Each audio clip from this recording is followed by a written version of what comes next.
Hey, what's up guys, it's Atomic RC. Today we're going to be installing a remote start system by MPC. In the box there is a thank you for your purchase card, some information about instructions online. There is your module that actually does the remote start, your wire loom, and then your plastic pry tool. On top of these you will need a screwdriver to remove your steering column plastic holder and other plastic parts. Alright, moving inside, you'll have one screw here and one screw on the other side. All you have to do is turn your wheel to each side to take them off. On top of that, you'll have one screw right there to take off. And once you take off all those screws, you'll be able to pop this plastic part off. And all you want to do is just push in on this side, right around the seam, and it should just come right off on both sides. So once you unhooked both sides, you'll see that this knob is actually blocking this plastic portion from coming out. So what you want to do is to grab your plastic prier and stick it in between this panel and the dash and just pry it out. Once you get it out, you'll be able to just remove this to have access to this panel here to remove this plastic panel right here. Alright, so once you remove this panel over here, you'll want to pull this panel down. But right before you do that, you'll want to take out one screw right down here, and then one screw right there. Once you have those screws out, you'll have no resistance and you can just yank this down. Alright, so as you can see, this panel has been pulled down. You'll just want to pry from right here. And as you can see, the panel extends all the way to this side. So you'll want to go back there and pull down. Once you have it pulled down, make sure your car is already off if you haven't turned it off. And you'll see a bunch of connectors that we will be looking at. Alright, as you can see, my steering column plastic is already off. To get around this knob, all you'll want to do is to bend this plastic outwards around the knob and it'll come right off. You'll just slide it right out. And for the next step, we'll just have to reach back there to grab some connectors and plug in the module. Alright, so with everything apart, we can get to the wire loom back there that has our connector that we need. And as you can see, I have already connected mine right there. And that is the second connector from the bottom. So not that connector right there, it'll be this one right up here. So once you stick your flathead screwdriver in, you'll pry on the left side where it has a little flap. And once you push that in, you can slide that right out, it'll unclick. So step 2 will be taking that connector that you took off and connecting it to the B side of the harness.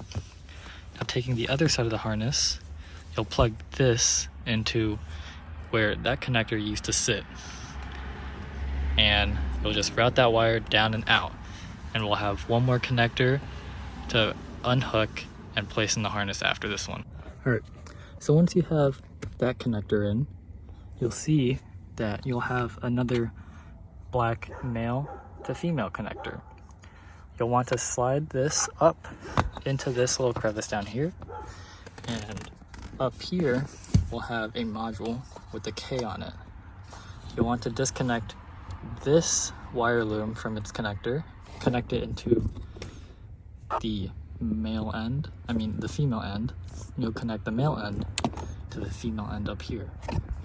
Once you have that done, you'll be able to program the module. Once you have the male and female connector connected to the K box, you'll see that on the other end of the wiring loom, you'll have a bunch of different connectors and wires.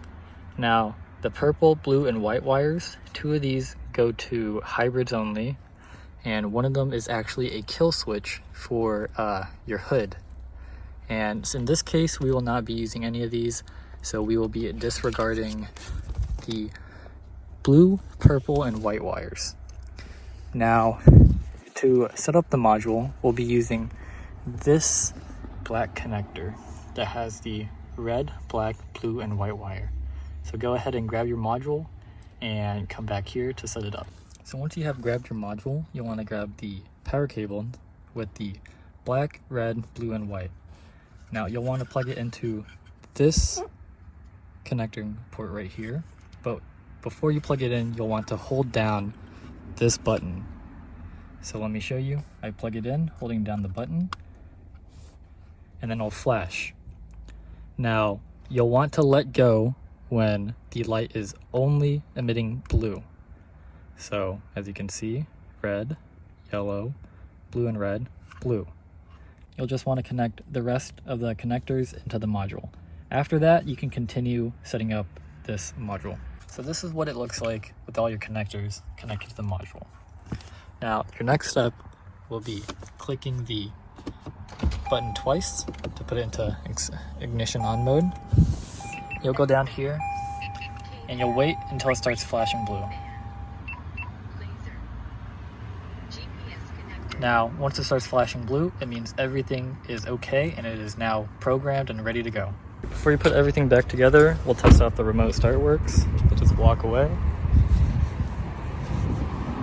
Make sure your car is locked. Now the sequence to activate the remote start will be 3 locks with 1 second intervals. So lock, lock, lock.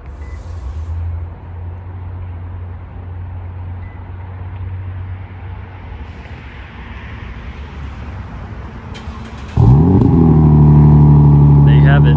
Your remote start works, and I can continue putting everything back together. Alright, just to recap on how to reinstall everything, you'll want to get your plastic steering wheel cover, put that on first, on top, and then you'll take this, put it back on both sides, and then you'll have 1, 2 screws on the bottom. After that, you'll put in the side panel back on, and then remember you have 3 screws on this plastic column panel. After that, you should be good to go on all the panels, and you'll just have to find a place for your module to sit. Alright, so after zip tying the wires, I have tucked the module behind this liner, made sure that it does not move so the parking brake and brake will not interfere with it. And once you're done with that and everything is put back together, you're all done. Thank you for watching. Have a good day.